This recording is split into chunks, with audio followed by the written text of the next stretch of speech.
भारतीय बाजार के लिए वीकली एक्सपायरी का दिन और आज के सेंटिमेंट्स कैसे होंगे इस पर खास होगी नजर, क्योंकि लगातार ये पूरा हफ्ता जो है भारतीय बाजार के लिए काफी उठापटक भरा रहा है। विदेशी बाजार से क्यूज कैसे आ रहे हैं, भारतीय बाजार को कितना सपोर्ट मिल सकता है ग्लोबल सेंटिमेंट से, ये समझने आने की शुरुआत करते हैं। और इस वक्त अगर आप देखेंगे एशियाई बाजार पॉजिटिव टेरिटरी में, एसजेक्स निफ्टी करीब 50 अंकों की बढ़त के साथ हम देख रहे हैं 17,998 के आसपास ट्रेड करता हो, तो क्लियरली 18,000 के आसपास एसजेक्स निफ्टी यहां पर पॉजिटिव स्टांस के साथ शुरुआत करता हुआ। अन्य एशियाई बाजार की अगर बात करें, वहां पर भी सिचुएशन जो है मजबूती की तरफ ही नजर आ रही है। हांगकांग, ताइवान और चाइना के मार्केट्स अगर आप देखेंगे वहां पर भी पॉजिटिव टेरिटरी में ही कामकाज शुरू होता हुआ नजर आया, जो कि भारतीय बाजार के लिए एक पॉजिटिव है और भारतीय बाजार के लिए एशियाई बाजार से सेंटिमेंट्स जो है उसे दुरुस्त कर रहा है। लेकिन विदेशी बाजार में ही अमेरिकी बाजार की स्थिति को अगर आप देखेंगे, देखिए इकोनॉमिक इंडिकेटिव एक्शन है आज, यूएस सीपीआई महंगाई दर के आंकड़े आने वाले, उससे ठीक पहले हम देख रहे हैं कि अमेरिकी बाजार की स्थिति या कह सकते हैं कि सेहत जो है वो भी सुधरती नजर आई। बीती रात हमने देखा डाउ, नैस्डैक और एसएनपी में एक एक्शन के साथ कामकाज दिखा और नैस्डैक में लगातार 4 ट्रेडिंग सेशन से मजबूती का दौर जो है वो जारी है और नैस्डैक सबसे ज्यादा आउट परफॉर्म करता हुआ ये पूरे हफ्ते नजर आया। टेक्नोलॉजी हैवी काउंटर्स पर खास तौर से नजर रही, इनफैक्ट भारतीय बाजार पर भी टेक्नोलॉजी हैवी काउंटर्स, क्योंकि नतीजों की शुरुआत वहीं से होती दिखी है। विदेशी बाजार के संकेत विस्तार से समझते हैं, कमोडिटी, एनर्जी पैक और साथ ही बुलियन मार्केट का ट्रेंड और साथ ही अमेरिकी बाजार और एशियाई बाजार में कौन से ट्रिगर्स इंपॉर्टेंट हैं, आइए विस्तार से जाने डिम्पी कालरा से। डिम्पी, गुड मॉर्निंग, आप बताएं।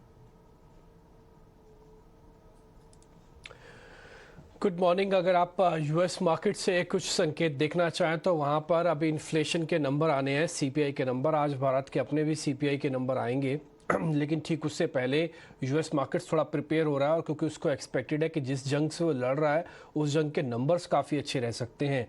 आपको मालूम होगा कि इन्फ्लेशन वहाँ पे लगातार एक मुश्किल का दौर था, इसकी फेड ने दरें बढ़ाना शुरू किया और स्पीड से दरें बढ़ाई, लेकिन इस बार ऐसा लग रहा है कि वो 7% से नीचे सालाना आधार पर यानी करीब 6.5% के आसपास रहेगी।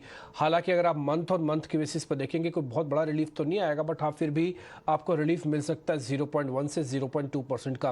अगर इससे कहीं भी ज़्यादा गिरावट आती है तो बाजार के अंदर वापस और तेज़ी देखने को मिलेगी, क्योंकि फिर एक परसेप्शन क्लियर हो जाएगा कि फेड दरें तो बढ़ाएगा लेकिन उतनी स्पीड से नहीं बढ़ाएगा। तो स्पीड की आज मापदंड या उसकी प्राथमिकता जो है वो तय हो जाएगी सीपीआई के नंबर्स के बाद, जो कि यूएस में आने हैं। हालांकि वे आप थोड़ी देर पहले बता भी रहे थे कि नेस्टेक के अंदर लगातार तीसरे दिन तेजी है, डाउ और नेस्टेक दोनों के अंदर हमको तीसरे दिन तेजी बनते दिखी है। एक्चुअली अगर आप डाउ के हिसाब से देखें तो अपने 200 दिनों की एवरेज को अच्छे से सपोर्ट लिए हुआ है और उसके बाद बार बार छोटा छोटा पुल बैक दिखा रहा है। ध्यान रखा जाए कि एनर्जी पैक का रिप्रेजेंटेटिव है डाउ और IT काउंटर्स का रिप्रेजेंटेटिव है नेस्टेक, तो दोनों के अंदर तेजी का मतलब है कि बाजार के अंदर ठीक अर्निंग से पहले जो कि शुक्रवार को शुरू हो रही है, उससे पहले बाजार के अंदर थोड़ी मजबूती है। इसी को देखते हुए यूरोपियन बाजार भी कम मजबूत बंद हुए हैं कल। हालांकि परसेंटेज में कोई बहुत बड़े बड़े गेंस तो नहीं आए, फिर भी हर निशान में ज़्यादातर इंडाइसेस क्लोज होते हुए दिखी हैं। एक और बात, इकोनॉमी के सुधार की उम्मीद के चलते ब्रेंट थोड़ा सा और ऊपर हुआ है, करीब $2-2.5 बढ़कर अब 82-82.5 डॉलर्स को इस समय पार कर चुका है। और अगर आप नेचुरल गैस की बात करेंगे तो लगातार इसमें गिरावट का क्रम जारी है, कल भी ये टूटा और ये 2021 के लोअर लैंड पे पहुंच गया। तो इसका मतलब है कि एनर्जी के अंदर थोड़ा रिलीफ है। क्रूड के अंदर जो सिंबॉलिक मीनिंग है जो बढ़ रहा है, उसका मतलब ये है कि चाइना और यूएस दोनों ही इकोनॉमीज के अंदर जो धीरे धीरे सुधार दिख रहा है, शायद उसका फायदा मिल सकता है और महंगाई के दरों का आपको इंतजार करना होगा। उसके बाद मार्केट एक नए फेज का रिएक्शन जरूर आपको देता हुआ दिखेगा। तो चलिए, ये ग्लोबल सेंटिमेंट्स, डिम्पी शुक्रिया ये सारे के सारे सेंटिमेंट्स हमें बताने के लिए।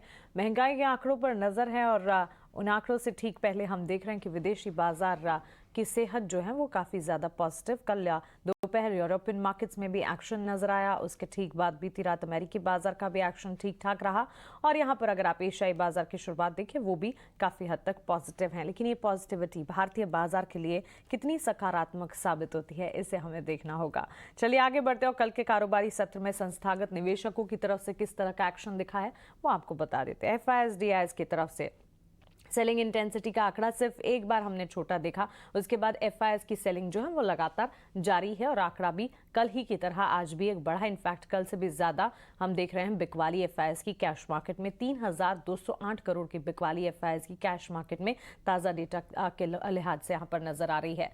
कैश मार्केट में ही डीआईएस जो है वो सपोर्ट दे रहे हैं। ऑलमोस्ट 2,430 करोड़ की खरीदारी डीआईएस की तरफ से कैश मार्केट में आप देखेंगे। वायदा बाजार की स्थिति में भी बिकवाली के आंकड़े हैं। छोटा आंकड़ा है इंडेक्स फ्यूचर्स में करीब 100 करोड़ का, लेकिन एफआईएस की बिकवाली वहां पर है। और इंडेक्स फ्यूचर्स इंडेक्स ऑप्शंस में अगर देखेंगे 1225 करोड़ की बिकवाली यहां पर नजर आ रही है। तो क्लियरली एफआईएस कैश मार्केट में और वायदा बाजार में दोनों में बिकवाली का रुख अपना रहे हैं। और उसके ठीक सामने हम देख रहे हैं डीआईएस की तरफ से जो है बाजार पर कन्विक्शन, भारतीय बाजार के लिए खरीदारी के आंकड़े वहां पर आते हुए। आइए आगे बढ़ते हैं और ये सारे के सारे सेंटिमेंट्स लेकर चलते हैं हमारी मार्केट एक्सपर्ट के पास और उनसे समझते हैं भारतीय बाजार पर आज उनकी रणनीति क्या है। हमारे साथ आदित्य अग्रवाल जुड़ गए हैं investforedu.com से। आदित्य, गुड मॉर्निंग, स्वागत है आपका ईटी नाउ स्वदेश पर। कल डोमेस्टिक मार्केट्स में हमने देखा बैंक निफ्टी ने तो आदित्य आउट परफॉर्म किया। इनफैक्ट 42,232 के स्तरों पर बैंक निफ्टी की तरफ से हमने क्लोजिंग देखी। हालांकि निफ्टी बैंक निफ्टी के मुकाबले परफॉर्मेंस खास कुछ दिखा नहीं पाया, लेकिन स्टॉक स्पेसिफिक मूव्स तो बाजार में थे। आज विदेशी बाजार से सपोर्ट काफी अच्छे मिल रहे हैं। कैसे देखेंगे वीकली एक्सपायरी के दिन भारतीय बाजार को? गुड मॉर्निंग, शो पे बुलाने के लिए शुक्रिया। बिल्कुल वॉलेटिलिटी काफी है मार्केट में। इनफैक्ट न्यू ईयर से जब से हमने ट्रेड शुरुआत की है तो निफ्टी बैंक निफ्टी काफी वॉलेटाइल रह चुके। लेकिन मुझे लग रहा है मार्केट एक रेंज बाउंड है। अगर मैं निफ्टी की बात करूं तो 17,800 नीचे में बहुत अच्छा एक सपोर्ट है और कहीं ना कहीं मार्केट अटेम्प्ट कर रहा है वहां से एक बाउंस बैक करने का। एसजीएक्स निफ्टी अगर हम देखें तो वो एक गैप अप ओपनिंग की तरफ रुख कर रहा है। तो अगर मार्केट 17,950 के ऊपर सस्टेन करता है तो एक लॉन्ग ट्रेड लेने की सलाह दूंगा मैं मार्केट में। हालांकि वीकली एक्सपायरी जरूर है और मुझे लग रहा है कि एक्सपायरी कहीं ऊपर होना चाहिए। 18,000 या 18,000 के ऊपर एक्सपायरी हम देख सकते हैं। अगर हम ऑप्शन डेटा की देखें तो 18,100 के आसपास शायद निफ्टी उधर की तरफ चाल करे। सो 17,950 एक इमीडिएट रेजिस्टेंस है निफ्टी पे। अगर उसके ऊपर निफ्टी सस्टेन करके चलता है एक आधे घंटे के ट्रेड के बाद तो लॉन्ग ट्रेड ले सकते हैं। नीचे में स्टॉप लॉस आप लगाए 17,900 17,850 का और ऊपर में पहला टारगेट रहेगा 18,100 और 18,150। बैंक निफ्टी जैसा कि आपने कहा कि एक आउट परफॉर्मेंस दिखाया था, तो बैंक निफ्टी में ये जो तेजी हमने कल देखी थी वो कंटिन्यू रहनी चाहिए आज। 42,300 का एक इमीडिएट हर्डल है। अगर उसके ऊपर बैंक निफ्टी सस्टेन करता है तो आपको 42,500 से 42,700 के लेवल देखने मिल सकते हैं। तो 42,500 तक के लेवल्स नजर आ सकते हैं, क्योंकि कल भी हमने देखा बैंक निफ्टी की चाल जो है निफ्टी के मुकाबले काफी पॉजिटिव नजर आई और एसडेक्स निफ्टी तो इंडिकेट कर ही रहा है एक पॉजिटिव ओपनिंग। और निफ्टी के लिए खास तौर से बड़ा सवाल यही होगा कि आज की एक्सपायरी क्या 18,000 के पार होगी या नहीं। 18,000 के पार अपसाइड कितनी खुलती दिखेगी? 18,100 18,150 के लेवल्स को क्या मार्केट आज टेस्ट करेगा या फिर गिरावट हावी होती हुई दिखेगी? इस पर रखनी होगी नजर। आदित्य, साथ ही आप ये भी बताएं कि स्टॉक स्पेसिफिक मूव्स आपको कैसे नजर आ रहे हैं, क्योंकि इंडेक्स चाहे किन्हीं भी स्तर पर कितना भी वॉलेटाइल हो जाए, एट टाइम्स हम ये भी कहते हैं कि इंडेक्स को वॉच लिस्ट में रखा जाए, लेकिन स्टॉक्स तो हर लेवल पर हर सिचुएशन में एंट्री पॉइंट दे रहे हैं। कहाँ पर नजर है आपकी? जी बिल्कुल, बहुत सही कहा आपने। स्टॉक स्पेसिफिक मूवमेंट चालू है। इंडिगो अगर हम देखें तो बहुत अच्छा एक अप मूव कल दिखाया था। कंसोलिडेशन से ब्रेकआउट देखने मिला है हमें। अप मूव कंटिन्यू करना चाहिए। खरीदारी करने की सलाह रहेगी इस लेवल्स पे। ऊपर लक्ष्य रहेगा 2210 का, नीचे में स्टॉप लॉस लगाए 2060 का। सेकंड स्टॉक फार्मा सेक्टर में से रहेगा। बहुत अच्छा एक हमने अप मूव देख रहे हैं सिलेक्टिव फार्मा स्टॉक्स में।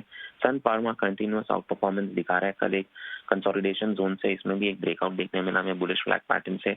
तो यहाँ पे भी खरीदारी की सलाह रहेगी। 1,065 का लक्ष्य रहेगा, नीचे में 1,008 का स्टॉप लॉस लगाए। एब्सोल्युटली आदित्य, आपका शुक्रिया हमारे साथ जुड़ने के लिए और अपने ट्रेडिंग आइडियाज हमारे साथ शेयर करने के लिए। बाजार में जब गिरावट हावी होती है, डिफेंसिव्स की तरफ वापस से ट्रेडर्स निवेशक जो मुड़ जाते हैं और ऐसा ही कुछ नजर भी आ रहा है, क्योंकि फार्मा स्पेस में लगातार हम देख रहे हैं सिलेक्टिव फार्मा स्टॉक्स अच्छी बाइंग भी दिखा रहे हैं। हमारे एक्सपर्ट्स के भी रेडार पर यहाँ पर फार्मा स्टॉक, सन फार्मा पर आज आदित्य की राय खरीदारी के मौके बनते हुए। और इंडिगो का स्टॉक कल भी परफॉर्म कर रहा था, आज 2,210 तक के जा सकता है, ऑलमोस्ट 3% के अप मूव के साथ कल इस स्टॉक में हमने तेजी देखी है।